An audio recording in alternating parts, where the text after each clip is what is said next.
ప్రపంచంలో మార్పు తీసుకురావడానికి ఎంత కఠినంగా వాటిని అమలుపరిచాడు అంటే, ఎవరైనా వ్యభిచరించటం మీ కంటితో మీరు చూశారా, రాళ్లతో కొట్టి చంపండి అన్నాడు. మార్పు రావాలంటే అంత కఠినమైన నిర్ణయాలు తీసుకోవాలండి. చిన్న విషయం కాదు కదండి. అప్పటికి ప్రపంచం అంతా కుళ్ళిపోయింది, చెడిపోయింది. మనిషి దేనికి భయపడతాడంటే ప్రాణం పోతుందంటే. అందుకే ఎవడైనా ధర్మశాస్త్రము మీరు ఏది చేసినా రాళ్లతో చావుగొట్టండి అన్నాడు. తండ్రికి ఎదురు తిరిగిన వాడు ఎవడైనా ఉంటే, తల్లిదండ్రులకు మీరు ఎదురు తిరిగారా, అయితే వాడిని తీసుకొచ్చి, కుమారుని తీసుకొచ్చి ఏం చేయాలి? రాళ్లతో చావగొట్టాలి. తల్లిదండ్రుల మాట పిల్లలు వినడానికి ఎలాంటి కఠినమైన నిర్ణయాలు ఆయన తీసుకున్నాడు. దేవుని మాట ప్రజలు వినాలని ఎలాంటి కఠినమైన నిర్ణయాలు తీసుకున్నాడు.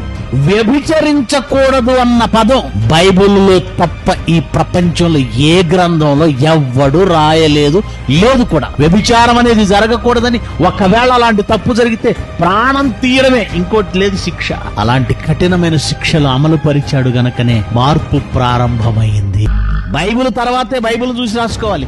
శుభ్రపరిచాడండి ప్రపంచాన్ని దేవుని వాక్యంతో. ఇది సమాజాన్ని పాడు చేసింది కాదు, సమాజాన్ని సంస్కరించిన బైబిల్.